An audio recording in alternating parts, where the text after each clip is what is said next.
partir de lo que ha dicho Mauro, ¿qué pregunta le harías a Mauro Andino respecto a la constituyente? Yo le preguntaría a Mauro, y entendiendo que los dos tenemos visiones ideológicas muy diferentes, ¿por qué crees tú que una constitución que garantiza tantos derechos es imposible de aterrizarse en muchos sentidos? Primero quisiera mencionar algo antes de responder tu pregunta, Susana, si tú me permites.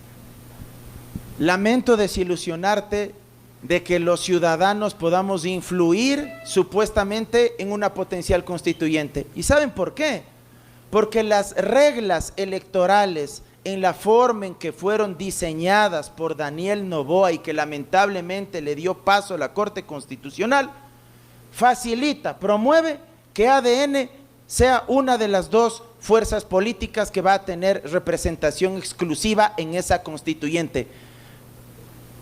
No lo digo con soberbia, pero tal cual como está diseñado el juego democrático para esa constituyente, no van a estar otros partidos, a no ser que sean las dos grandes fuerzas políticas hegemónicas, porque Noboa antidemocráticamente diseñó reglas que le favorezcan a su movimiento precisamente para asegurarse de antemano una potencial mayoría en la constituyente y redactar una constitución a su medida. Si él fuera demócrata, no habría planteado ese estatuto electoral y habría planteado un estatuto electoral con reglas mucho más plurales, donde la gente de Creo, donde la gente de Pachacutic, de la izquierda democrática y de las demás organizaciones políticas también puedan tener representación en esa constituyente.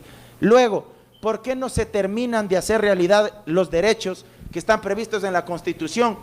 Porque los derechos son potestades, son escudos, son aspiraciones que tenemos los ciudadanos y que están consagradas en la Constitución. Pero el hecho de que no se cumplan no es culpa de la Constitución en sí mismo, pues. ¿Quiénes tienen que garantizar el ejercicio y el desarrollo de los derechos? El Estado a través de las instituciones políticas. ¿Quién tiene que garantizar el derecho a la salud pública? Una entidad que se llama Ministerio de Salud Pública. ¿Quién tiene que garantizar el derecho al deporte, a la cultura? Hoy un ministerio que es un monstruo de varias cabezas, que es el Ministerio de Educación, Cultura, Deporte, etcétera.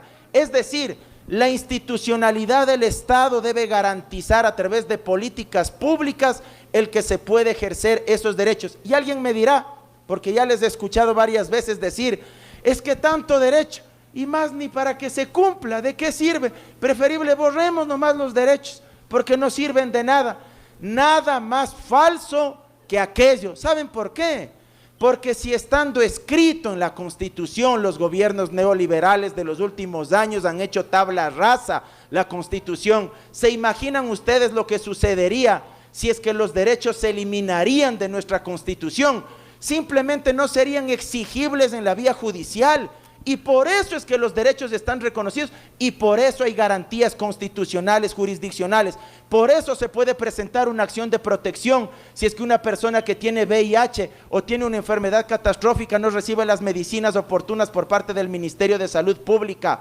Por eso, si es que una persona es discriminada por su orientación sexual, puede acudir ante la justicia constitucional y hacer valer sus derechos, porque al estar previsto en la Constitución, se vuelven exigibles judicialmente, y eso no podemos perderlo bajo el discurso falaz y mentiroso de que, como no se han cumplido durante los últimos años, entonces más bien recortemos y borremos nomás los derechos. Ok, Mauro. Ahora primero un saludo a la gente de YouTube. Recuerde dejar su buen like, recuerde suscribirse y seguir ABN y ver los buenas donde estaremos comentando también de lo que pasó aquí en el debate. Hoy estamos moderando, hoy estamos aquí de moderadores, así que un saludo a toda la gente que nos va a ver en el futuro, un saludo para la gente en el futuro. Ya sabe, dejar su buen like, su buen me gusta. En el fondo también tenemos la mercadería de BN, así que invitados todos y todas de que vayan y hagan su compra. Por ahí estaban preguntando de los hoodies, ya llegarán los hoodies. No se preocupen. Mauro, una pregunta para Susana respecto a la constituyente.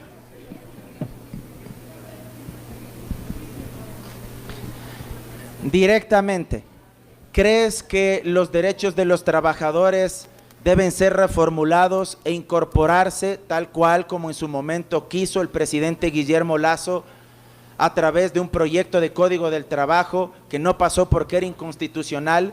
¿Crees tú que se debería volver a incorporar el contrato por horas, la flexibilización laboral, la tercerización laboral?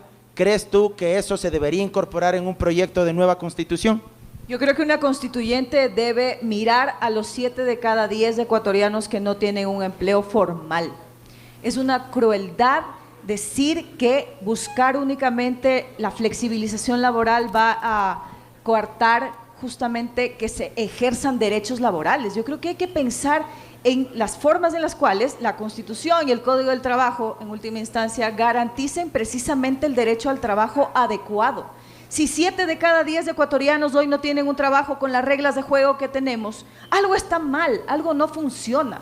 Y de pronto no es el trabajo por horas, de pronto es el trabajo telemático, de pronto es abrir los mercados para que exista más inversión y por lo tanto más fuentes de trabajo formal. Yo creo que eso es lo que hay que discutir.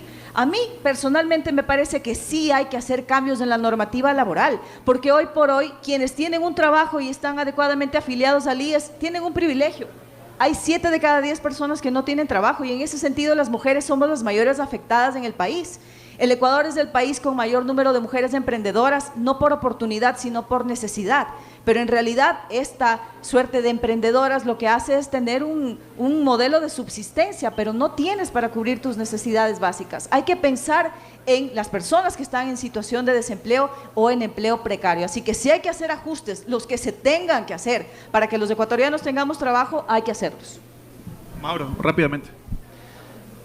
Cuando existía el contrato por horas en este país, en la época de Gustavo Noboa, de Lucio Gutiérrez y de Alfredo Palacio, se pagaba 50 centavos la hora. Ese es un hecho fáctico, concreto. Cuando lo propuso la ministra Ivonne Núñez durante el mandato de Daniel Noboa en su primera presidencia, empezó hablando de $2.75 la hora. Luego fue subiendo como tómbola y como feria de la alegría hasta llegar a los $6, $7 para tratar de convencer al pueblo ecuatoriano.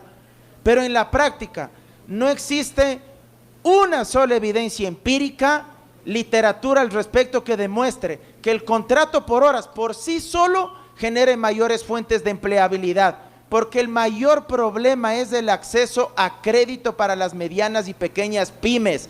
¿Por qué el gobierno con su delegado o delegados ante la Junta de Política y Regulación Monetaria y Financiera no plantea reducir las tasas de interés para las pymes, que actualmente bordean entre los 11 y 13 puntos en el país, y en los países del primer mundo están entre los 3 y 4 puntos las tasas de interés para las pymes? Eso permite acceder a crédito, invertir en tecnología, en capacitación para la clase trabajadora, en invertir en infraestructura, en ampliar el negocio, producir más y mejor, y si vendes más, puedes tener más utilidades y puedes contratar más mano de obra. Y cierro con esto.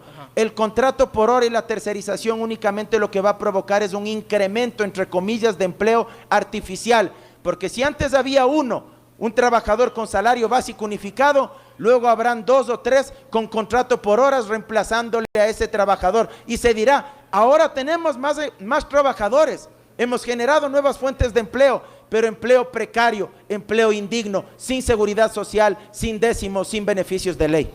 Susana, y ya para cerrar esto y avanzar a las preguntas.